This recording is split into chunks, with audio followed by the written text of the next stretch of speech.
What if you could leave your physical body and fly anywhere you wanted? To the middle of the ocean, the pyramids, the moon. What if you could meet up with deceased loved ones and find out that they continue to exist? Would you want to experience it? What if you could access memories of who you were in a past life? As a queen, as an ancient Egyptian, as a slave? Would you want to experience it? What if you could discover what your purpose in life is? Would you want to know about it? Come to the 3rd International Week of Conscientiology and receive the tools to investigate for yourself how to have out-of-body experiences, recall past life memories, know about your life purpose, and learn about many more interesting topics.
Hello, everyone. We are kicking off one more episode of Let's Talk About It. Thank you very much for coming. Today, we're going to tackle a topic which, first of all, has frightened and confounded people for centuries, right? But the fact is that paranormal abilities, here called parapsychic abilities, are natural and common to every human being on Earth. And it's part of our extrasensory perceptions, usually studied beyond the scope of normal scientific understanding. The principle of disbelief is very important for us in the beginning of our events, right? So first off, it's important to say that everything said here in the program has been taken as a result of theories based on personal experiences, experiments, right? So do not believe in anything that will be saying here, not even in what we say here in our debate, right? Experiment, have your own personal experiences. It's very important to us, right, here in Conscientiology. And talking about Conscientiology, right? No, I'm not going to introduce Conscientiology right now. Let's just me first introduce our team of people here working in our events today. Cicero Schoenemann works with business development and partnerships, right? He lives in Germany and has been studying, teaching, and researching Conscientiology since 1993 and has been volunteering at ASSIPI since December 2020. He's speaking from Germany. How are you, Cicero? Hello, I'm fine. Thank you, Mario. And hello, everyone. It's nice to be here to talking with you about nice temas. Good. All right. Very good. Douglas Monteiro is PhD candidate in microbiology at Federal University of Rio de Janeiro. He's been volunteer at ASSIPI since 2017, as a teacher since 2018, and also as a writer for the Encyclopedia of Conscientiology. He's currently coordinating the IT area in ASSIPI, right? Especially working on the ASSIPI official website. Welcome, Douglas, to the Let's Talk today. Thank you for another invitation. It's always a pleasure to be here talking about these nice themes, as Cicero said. Very nice. And we have João Saraiva. João is speaking from Juba, right? The capital of South Sudan.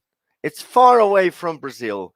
And João Saleve is a management professional, right? Which bachelor in international relations, master of business administration, right? And master students at UNESCO, chair for peace studies at the University of Innsbruck.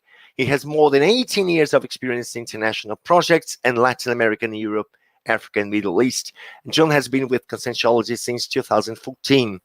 And in ASSIPI, as a ASSIPI volunteer since 2017, and as a teacher since 2018, right? João, how is it? How is it, this experience in working in Juba? Welcome to Let's Talk.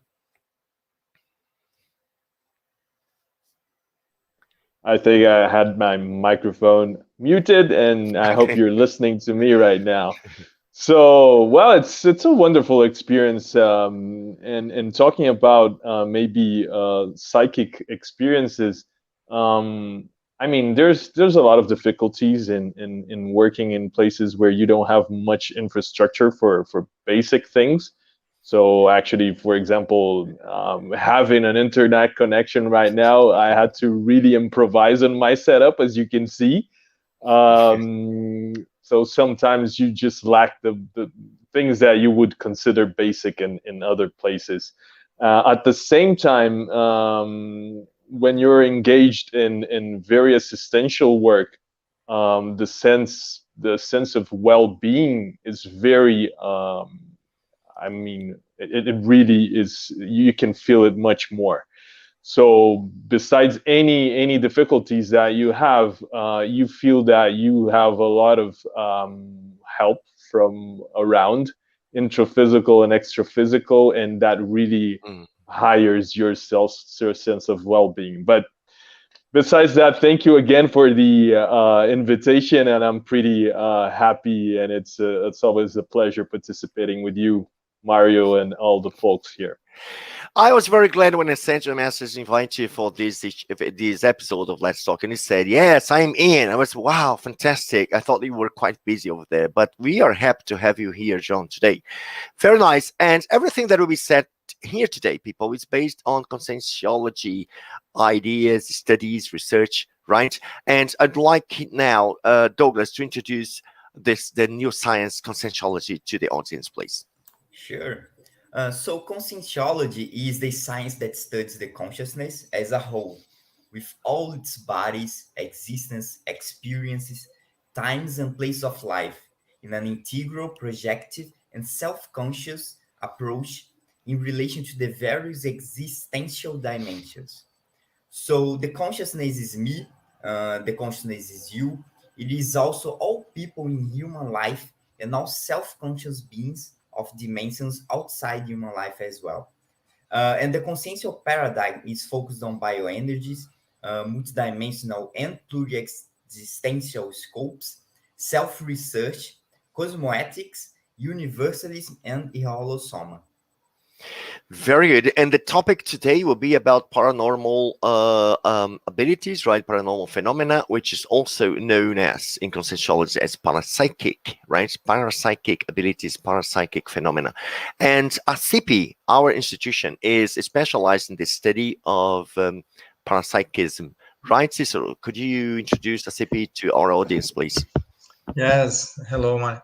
Yes, ASSIPI is the International Association of Interassistential Parapsychism, and we deal with research, studies, development, and teaching of the content related to parapsychism, to paranormal phenomena, extrasensory perceptions, and things like this. So how to use this in a more practical way, mainly to help ourselves and others. So these are very connected to the idea of the ASSIPI, that's an institution based in volunteer work. Very good, Cicero. And so the Let's Talk is an event from the ASSIPI in English project, right? Which is a project for the internationalization in English ASSIPI, right? And this project has as an objective to promote the ideas of Conscientiology worldwide. This project is especially focused on the study, as Cecil said, the study, research, and the useful practice of parapsychism.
So let's talk about it, right, people?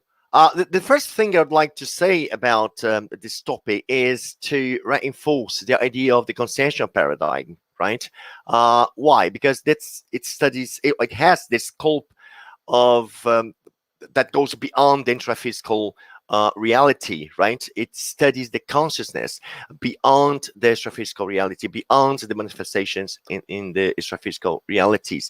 And then we have the parapsychic experience, right? Because according to the standard scientific models, what appears to be paranormal phenomena is usually a misinterpretation, right? Sometimes we have some misunderstandings about what it really is. So something that should be natural phenomena sometimes is taken as something really out of space or weird or awkward. So just because the scientific paradigm, right, it's not enough to observe, research, and study events beyond the physical field. So that's very important that we really tackle the consciential paradigm to study the consciousness beyond their manifestation in the intraphysical environment, right? So, and I really like to have the audience, the people on the other side, interacting with our conversation here. So I really encourage people to send your answers, your participation, your questions during our event, our activity. And I would like to throw the first question to you, which is, have you ever had a parapsychic experience?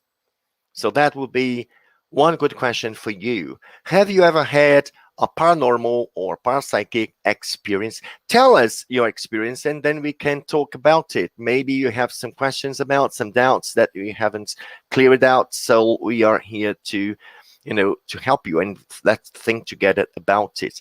So I would start this conversation today, people, by let's get some examples, right, of paranormal phenomena, right? Can you name some of the most common paranormal phenomena, so that we can base our talk and maybe have people related to the topic more easily?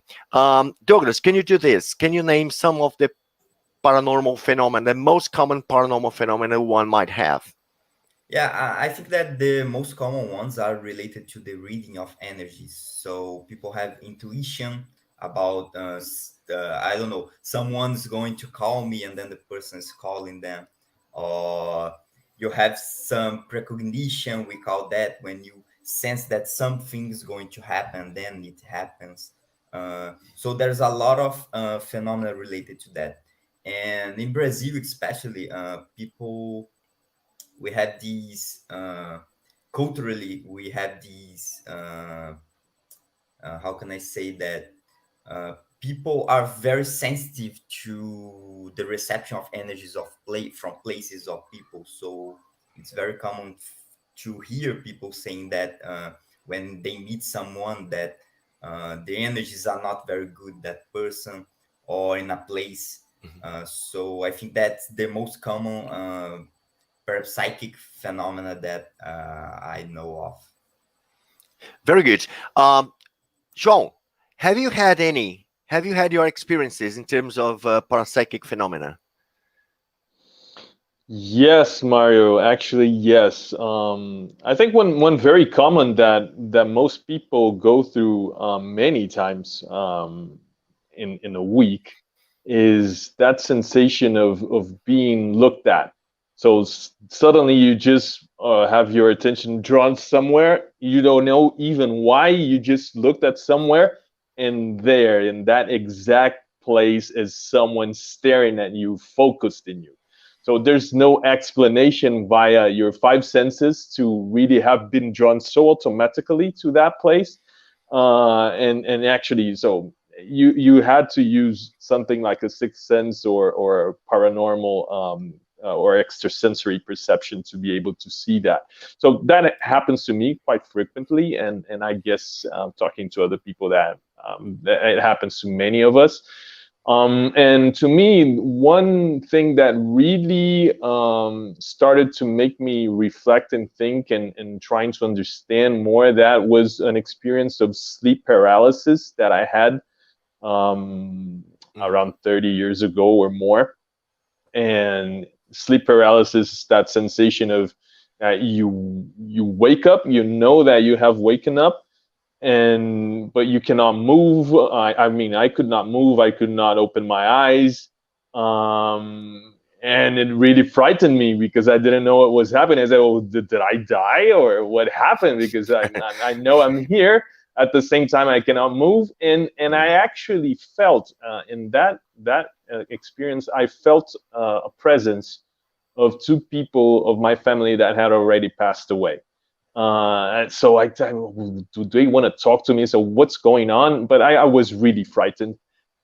So I just started to breathe, and then I could open my eyes and move, and there I was in my room, just waking up.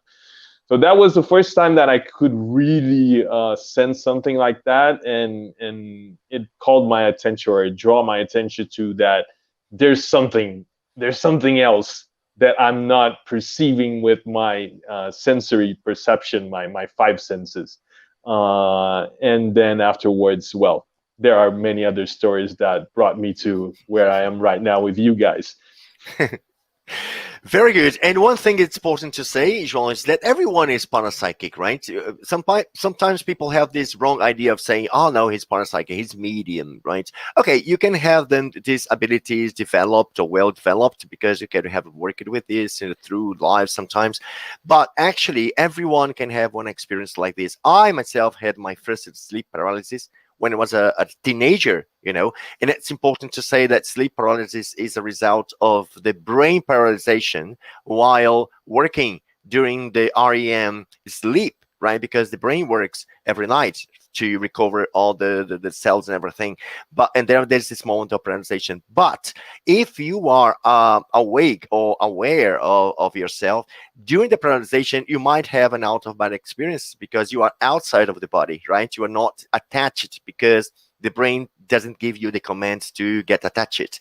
So we have two things going on. One is physical, the other one is extra physical, because while you are outside of the body, you might have lots of experiences. As João said, he met some beloved relatives that had already passed away. Cicero, what about you? What's your experience in terms of parapsychic abilities? Let's begin talking about it, just to give an example to the audience, what it's all about, right? What's the abilities are all about? Yeah, I think for me it's very common to perceive, more or less like Douglas also mentioned before, to perceive energies, for example, from an environment. I go to a specific city that I'm traveling, or I go to inside one store. I can perceive these energies, different pattern of energies. So it's not the physical, it's not the visual, it's really something else. So this is one example, but others, I could say also clairvoyance is something very interesting that you really perceive, for example, an extra-physical consciousness, and you really can see that extra-physical consciousness. So you can get closer, face to face to somebody that's not physical and maybe is in the same environment, in the same room where you are. So I think when you have an experience like this, is very, very interesting. Like the same, for example, for out of body experience. Many times when you have experience like this, it's very difficult to think the same way you was thinking before, because many things can change. You can identify many really more easier other realities, and maybe get in touch to study more and develop, because I think that was very important that you said, Mario, that this is not abilities for the gifted ones or some ones that are very special that have this. No, this is up to everyone, and also important, everyone can develop it. So nowadays there is really a lot of techniques, a lot of practices that people can do, can follow some procedures that can be helpful for the development of, for example, the theme that we have today, paranormal phenomena. So there is a lot of phenomena that if we do some practices, the tendency is that we have more and more, and also with more awareness, more lucidity, better, how I can say, better benefits from the phenomena. Not just to have a phenomena to just see something, but you can really act, you can really improve, how I can say, the spectrum of your life.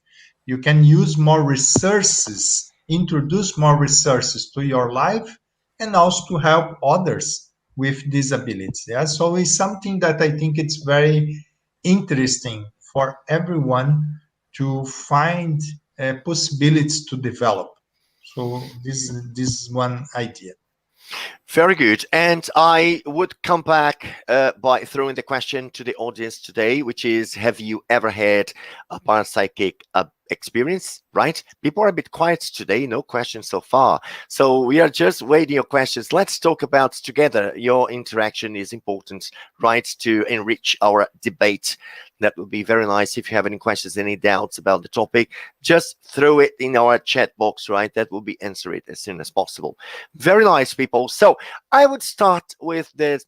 I would go further with this conversation about paranormal abilities, which is the difficulty, right, people have in dealing with this phenomena, or when you experience some phenomena, because the sensation of feeling awkward is very common, right? But let's go back to the childhood, right? Because lots of kids today have paranormal experiences or have some parapsychic abilities that are not well welcomed by the parents. And it's really, really important for us to talk about it, right? Let's go to the beginning of the life, right? When we have this in their childhood. Douglas, have you had an experience like this, or what do you have to say about this, the parapsychic phenomena or the parapsychic experience in kids? Like many kids, I think that I was inserted a paradigm that did not accept paranormal experiences. So I did not recall having them as a kid. But what I can contribute at is that we have conventional science that has a strict paradigm that tries to explain physically every phenomenon that happens, every observable phenomenon. We have religion that is also trying to set how to people on how to view the world, and lots of movies or books or media that introduce fear into into this phenomenon. So all these things, I think that all these things together, they create a bad view on parapsychic phenomena. When in reality, when you experience this phenomenon, you have a wider spectrum of the reality where you can assimilate more knowledge. You can use this to gain a new purpose of life. You can use this to help others.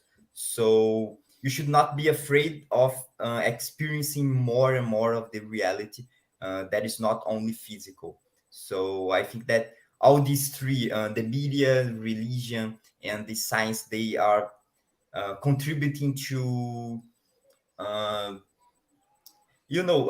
since childhood, to not let kids develop this ability. Right. João, would you like to say something about this topic? Yeah, of course. I think that the just exploring on what Douglas said, the fact that we're not explained of what's happening might make us frightened because it's the unknown, right? So you're experiencing something that nobody prepared you to experience. Nobody told you about it. Nobody gave you an example. And if a child has these experiences and go talking like, oh, I have my invisible friend, or I have seen this, or in my dream I did this and this and that, and the parents actually find that, well, he has seen something that he should not be aware of, so something happened. Those parents also have never been prepared to be in touch with that. So they might want the kid not to talk about that anymore because it's making everyone afraid because it's something unknown. If people could treat that more normally, that would be very interesting. So what I encourage people to do, even if they are not well versed on parapsychic paranormal phenomena, is that if kids start talking about that, don't try to cut it, but instead encourage them to talk more. So what did you see, and who's that your friend, and where does he come from, and why don't I see him, and what's his name or her name, and what do you do together, what do you talk about, and treat it like a normal thing. Like if that kid was really having a physical phenomena and not a paranormal phenomena, so that you don't cut that into the kid, and that enables them to improve that. So I think that would be something that would be very interesting to encourage. Very good, John. Cicero, there is one thing that I'd like you to go over this topic, which is the difference between what is natural and what is common, right? Because we human beings are, multidimensional, but lots of people don't have access to this multidimensional reality, even though we live this in everyday life. So something is natural, yes, it's normal because we are human beings, multidimensional beings, right? But not common, right? So there is this kind of dichotomy between what is natural and what is common. Don't you think it's still a step to go?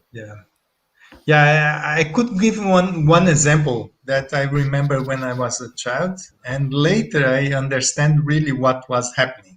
So I used to pee in bed. So basically, I wake up with my bed humid, and this was not so nice. But later, and during that time, also as a kid, I was also thinking. I think no, I remember that. For example, I was in the toilet. I went to the bathroom, and my feeling was that I was in the bathroom, but I was really sleeping. And later, I understand this what really was happening. So basically, I was out of body, have an out of body experience. I was with my desire, my intention in that moment was to do to go to pee, and what happened? I really was only out of body, and I have a repercussion in the body about what I was thinking outside of the body. So this later I understand. So that time was projections. Another thing that also connected a little bit to this, more common when I was younger. That, for example, when I wake up during night or wake up in the morning, sometimes I hit my shoulders, for example, in the door when I was passing the door. But I was passing normal in the door, and I also hit the shoulder. And then I was always thinking, but why this happened? Or sometimes also in the corridor, I touched the wall in the corridor. And then later for me, it was very clear this, okay, there was a type of phenomena that we call also semi-this coincidence. So I was not totally outside of the body, but it was like part of me was a little bit outside of the body. And this is a little bit more common when you wake up, when you have been sleeping for some time, you are not totally intraphysical in that moment. And for me, it was more or less common sometimes, not every day that I was hitting everything in the morning. But for me, I was really always thinking, why this happen? I am walking here and I'm touching the wall. Cannot be. So it don't fit to my way of thinking. But later, when I got more information, I totally understand what really was happening. So I think this can be maybe for many child, maybe they are experienced, not only child, but maybe also later. But I think especially for childs, maybe they are more flexible to experiment extra physical perceptions because they just came from the astrophysical, more or less, let's say like this. So they are also more connected to extraphysical experiences than somebody that is interphysical in this life without too many practicing this extraphysical experience. So this, I think, maybe for many children could be very interesting to receive some information, some knowledge, and maybe they will identify, this I have an invisible friend, for example. What's this? No? So maybe they have this question. For example, this I never talked with my mother. I think my mother will not know the answer also in case I ask. But if they have stimulus, if the child has inputs that they can also think about this reality, maybe they will match some things that also happen with them. Yeah, so these are some points. I think it's very, very interesting. That's interesting. You said something important, John, as well, which is to take this, to talk about this topic very, very naturally as something common, right? We, even though it's not common to happen, but it's natural. So we have to assume the natural, I would say, property of the topic. For example, my granddaughter, she's parapsychic, and that's interesting because she sees, right, extra physical consciousnesses, but my daughter is already aware of what is going on, right? But sometimes she's a bit worried about how far it can go and if it can scare her or something like this. Sometimes it does, but she's totally aware of how dealing with this kind of situation, which is I always tell her, right, because when you have these experiences have a lot to do with the family as a whole, right? It's not only a matter of my granddaughter's reality, but also the family's reality. It shows exactly the environment of the house, the connections the family has, and in all the extra physical reality, which is very rich. That's the reason why it's very good for the parents if you have your kids expressing some kind of paranormal ability.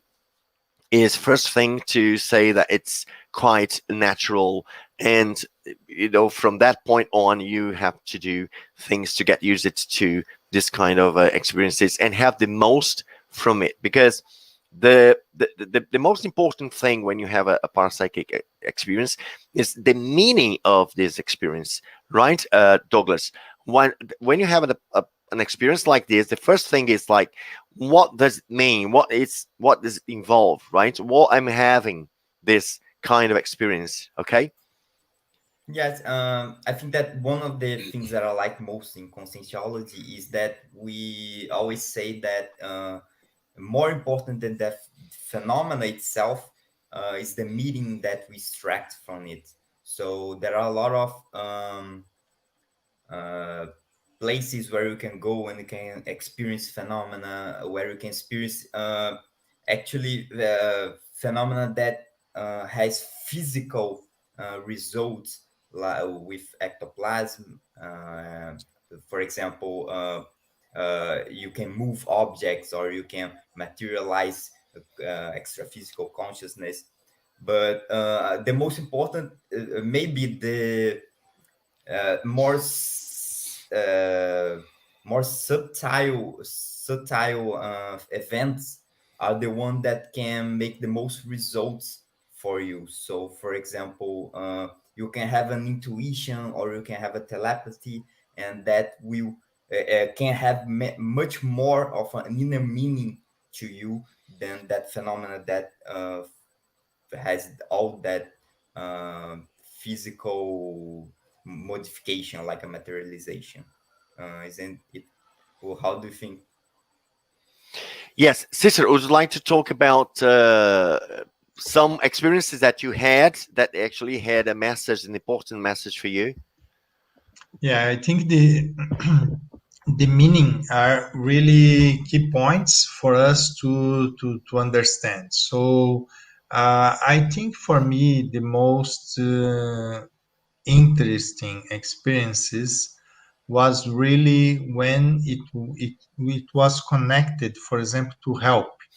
When I was in a situation that I could help somehow somebody, and using my energies, using my other abilities, so not only the energy or parapsychic abilities, but also using them.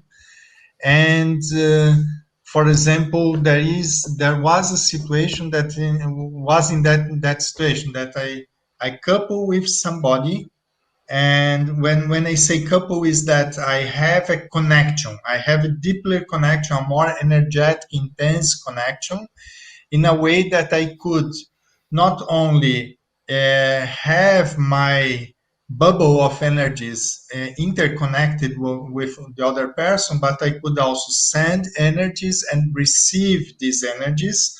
So when I observe energies, it was possible also to decode or to make interpretation, or at least to get some information of what was happening with the person. And in one example, I have, for example, the perception also of an extra physical consciousness that was appearing in the face of the other person, and I got also the information that that person was quite sick, even though the person was not feeling sick or something like this. And then when I perceive this and receive this information, then comes the interpretation. Sometimes we have also the inputs, and sometimes many things happen. But I really feel that I was very connected at that moment, maybe also to an extra physical helper that was helping in that process.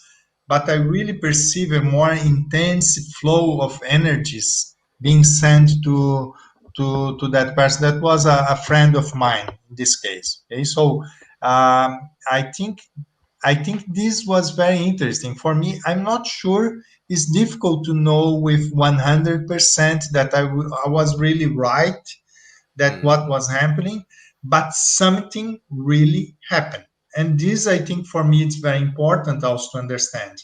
Okay, I'm not sure. I'm trying to have more and more experience like this to be more aware of the details, the subtle things, who was the people involved, who was helping me in that moment.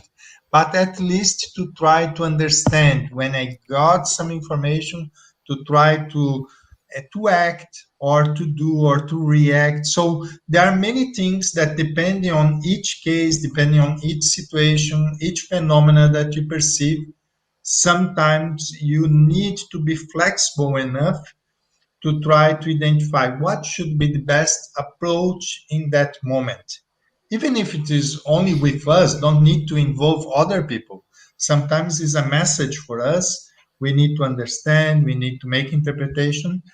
And also, uh, I could say that there was some experience that I had not the right interpretation, or maybe I could have a little bit different the way I make an interpretation. So this, I think it's very good to use the scientific approach in a way that we can not trust in the first moment of everything that we are having. Okay, sometimes we need to use the intuition, and there is not too much way to think, but this not means that we are sure that we are right.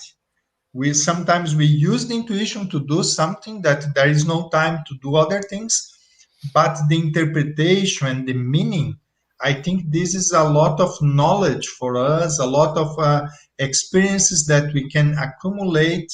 Then we get more and more accuracy on the interpretation and getting really the message, the content of that phenomena. That is what sometimes is important.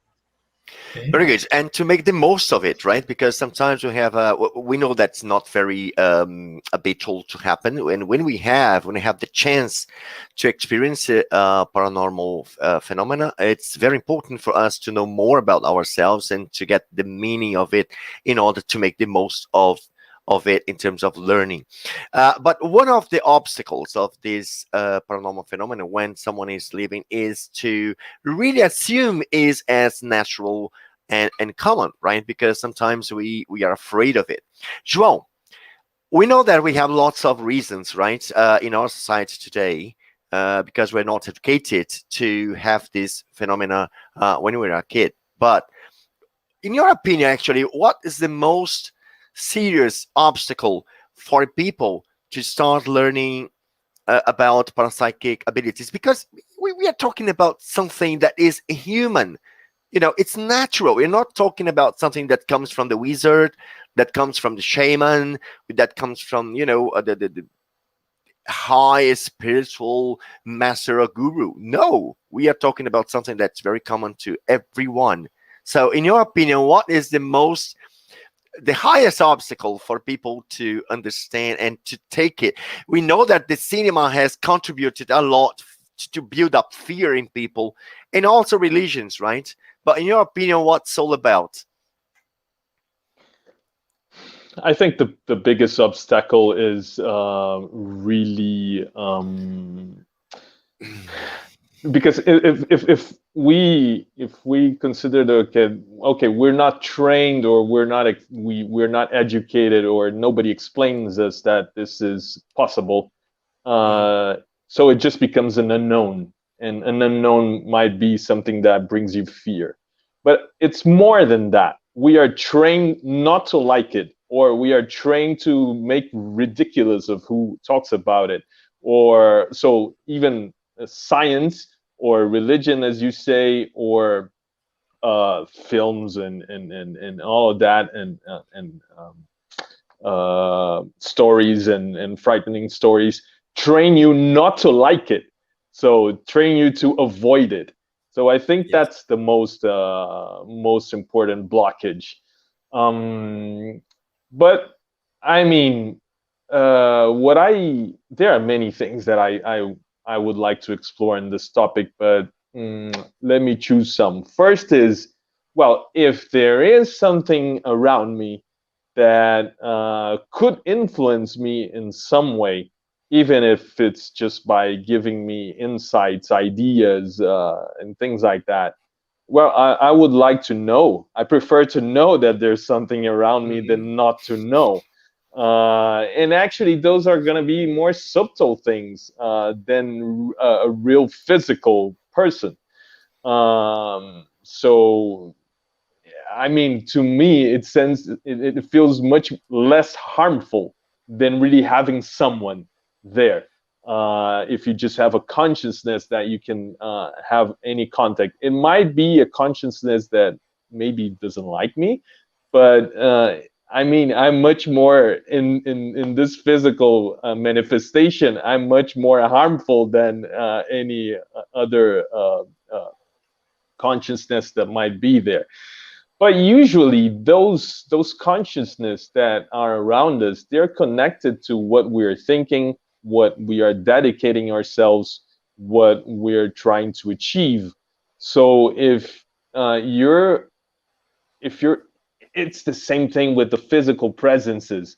When you're dedicated to do something, you will find people that will get in tune with that and help you.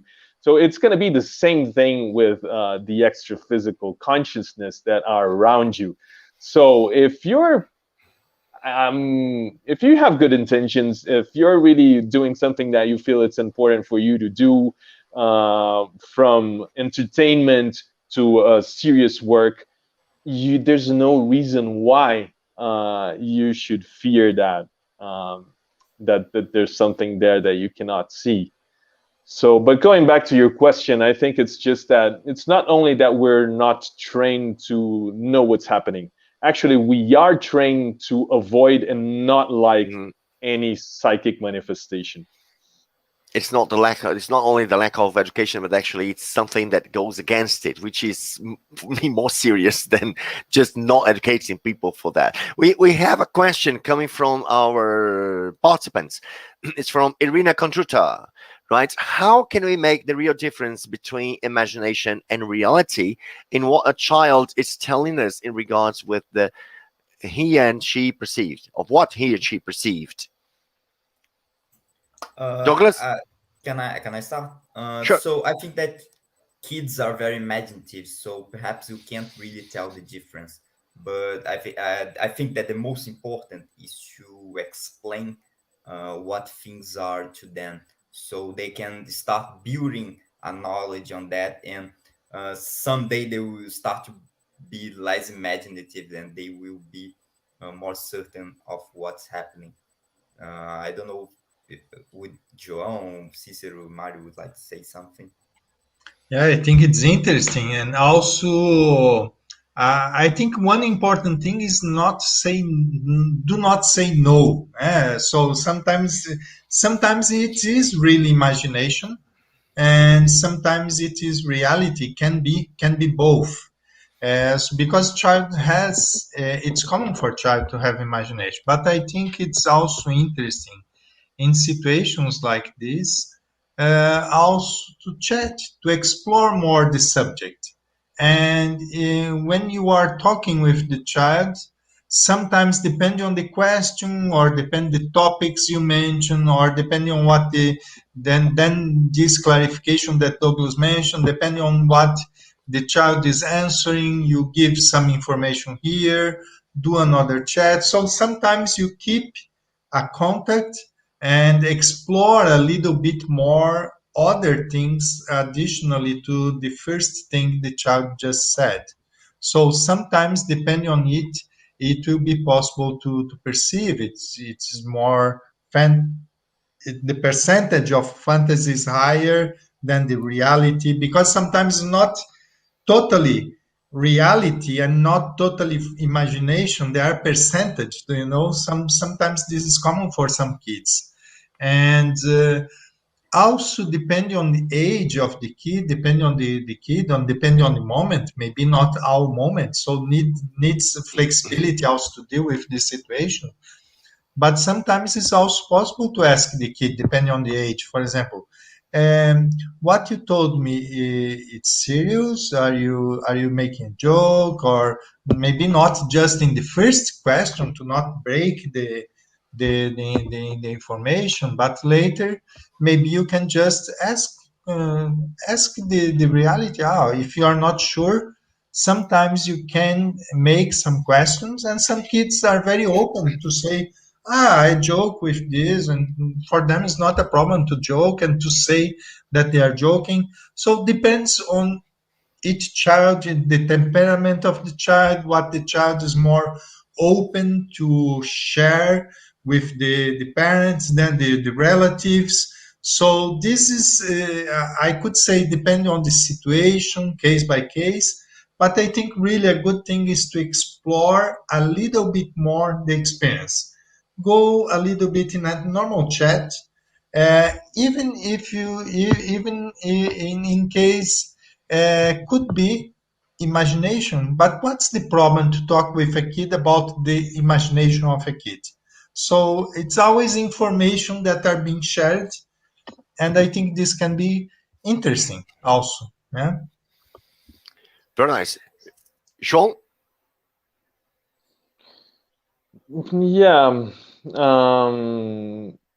I think first of all, it's and just resonating and adding to what has already been said, is it doesn't matter if it's imagination or if it's really a paranormal thing. The important thing is not to stop those kids, that children from being open to having those experiences.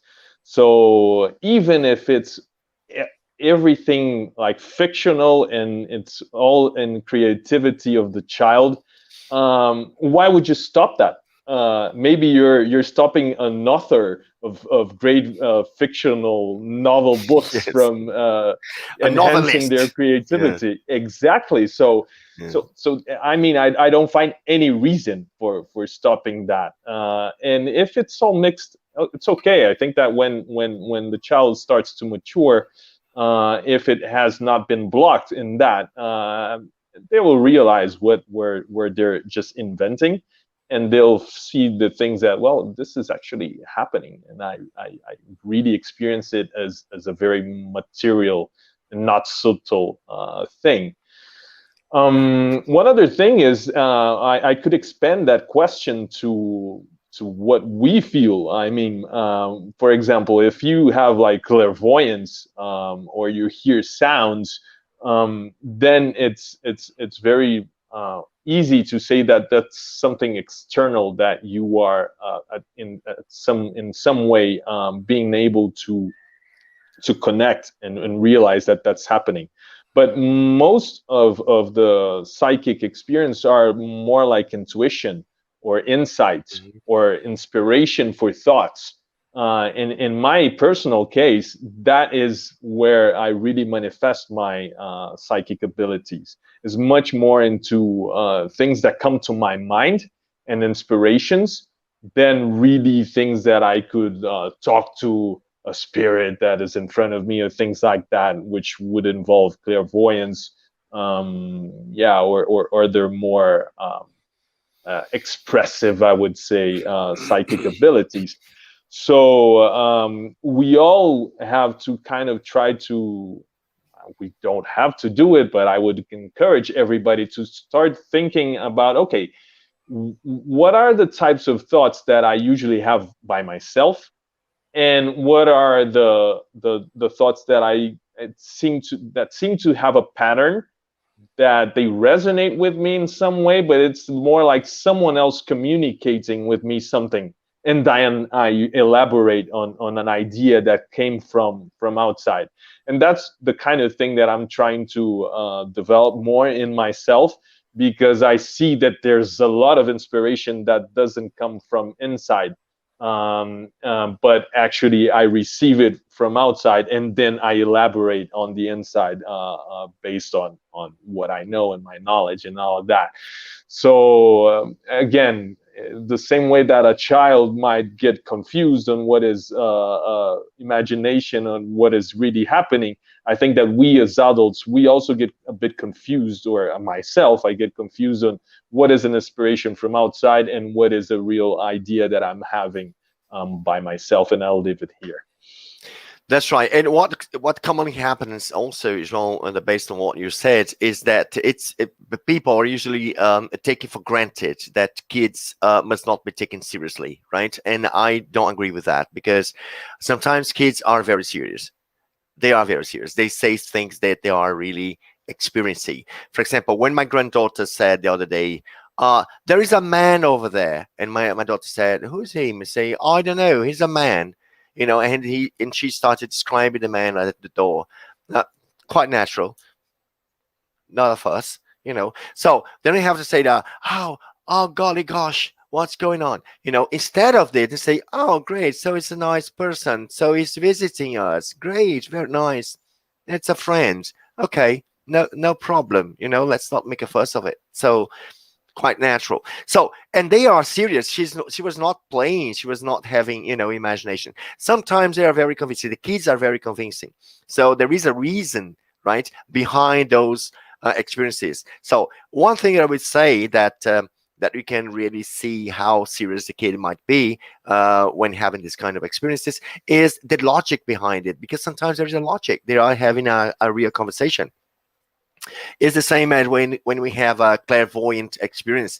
People say, "Oh, is it schizophrenia?" No, it's not the schizophrenia, because schizophrenia gives you voices totally, not connected and not meaningful, right, or reasonable. Sometimes they're totally random. And when you have a clairvoyancy experience, you really hear something that has to do with you, has to do with your reality, or with the reality of people around you. So we have to work on the reality of the message, right? How real the message is, or how much of reality is the message conveying. So it's very, very important. Sometimes kids say lots of things that will have to do with the family, with the reality, and we have to pay attention to how true the message is. We have more questions coming in our chat box from Renata Machado, our friend Renata Machado. What can you tell us about how being lucid in our projections? I can describe a little bit. So how being lucid, how to get more lucidity. This is something that sometimes is interesting also to know. There are a lot of possibilities to do to increase lucidity. And one thing that's very common for many projectors is to have some conditioning habits or repetitions in the interphysical life, so that when they are projected, they do that. And when they are projected, they will perceive they are projected. For example, you have your finger here, you try to make your finger more elastic. And when you are extra physical and you do this, you can do it with your extra physical body that we call psychosoma. But in the physical body, not. So you will perceive difference when are projected and not projected. So many people get awareness doing this repeated way. Another thing is to have the common use of common thinking. Whenever it comes to a new situation, a new reality in your life, you ask, I am awake or I am dreaming, how I am now. And then sometimes if you have this frequent question, when you are also outside of the body, sometimes you get awareness suddenly when you perceive, I'm out of the body. And then or also to make this question frequently, I am in interphysical now, I am. But sometimes if you are outside of the body, you will perceive there's something different from the interphysical environment here. And then you get more lucidity. And another thing that I think can be very helpful is, for example, to get closer to readings of descriptions, reports of projections. For example, the book Projection of Consciousness from the author Valdo Vieira is only one example, but usually there are a lot of books that deals with the subjects that are projectors or out of body people that do out of body experience and report them. I think when we get used, familiar to it, to what people do, sometimes it helps for us to get more lucidity. Okay, these Very are good. some points.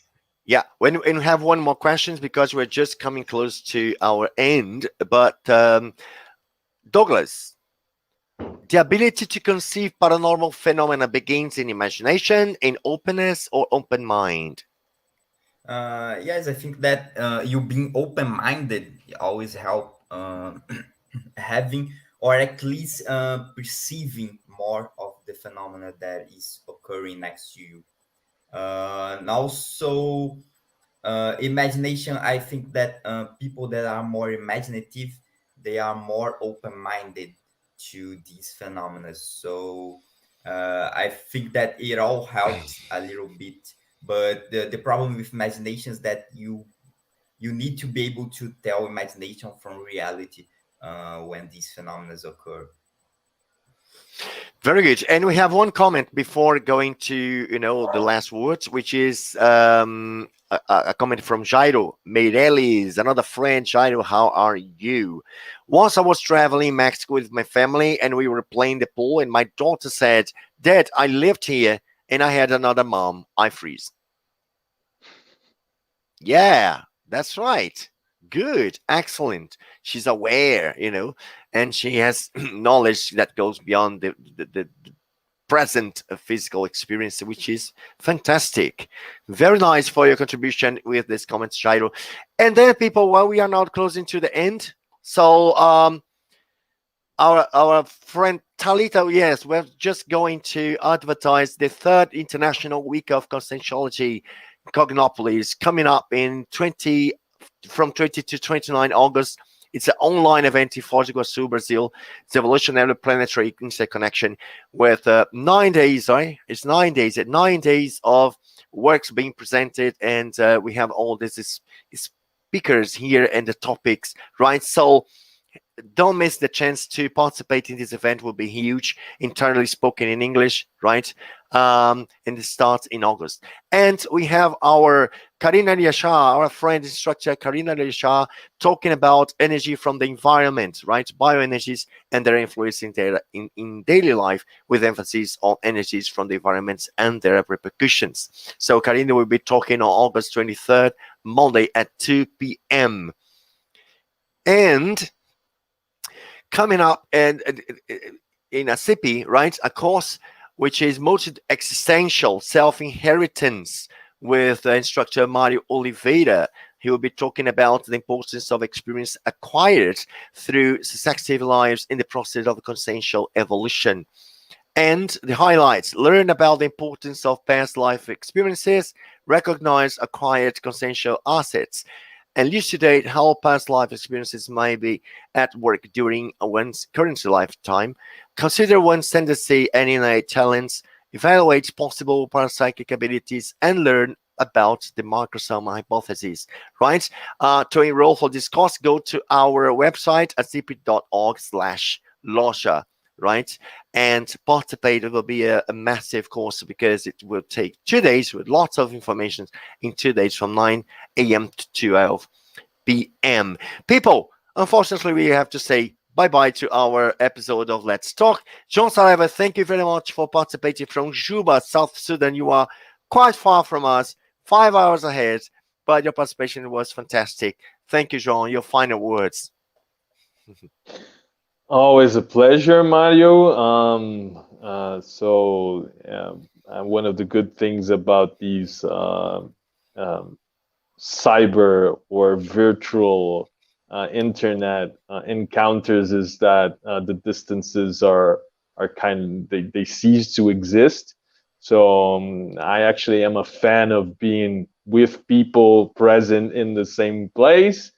But there are the advantages of doing events like this. So yeah, I'm pretty happy to be able to participate and appreciate it. And my last words would be just to stay open. I mean, if there are things that you can really describe that are happening, even if you cannot prove them in the traditional scientific way, it doesn't mean that there's something wrong with you, or it doesn't mean that these things are not happening. It's just that the traditional science doesn't know how to look at it. And maybe the traditional science is the one that has to be updated. So just be open to things that you know are happening, and try to learn and get more deeper knowledge into that if that is of your interest. I just see that it just helps you in doing anything you want to do in your life. Okay, so thank you. It's been a pleasure, Mario and Douglas and Cicero. Very nice. Cicero Schönemann from Germany. We have an international team today. It's quite international, our team today. Very nice. No, I'd like to say thank you, everyone. I think it was very nice, really good themes, good ideas that we share here, and the time passed very fast for me. That's yes, that's it. This is a problem. The time passed very fast. Douglas. Thank you for another episode, thank you for another opportunity to share my opinions and my knowledge, and I'm open to more invitations. You certainly will come back, Douglas. Yes, very nice. People, thank you very much, right, for your participation. We always love to do it, and hope it was very meaningful for you, right? See you next month, right? And in our Let's Talk. So, bye-bye.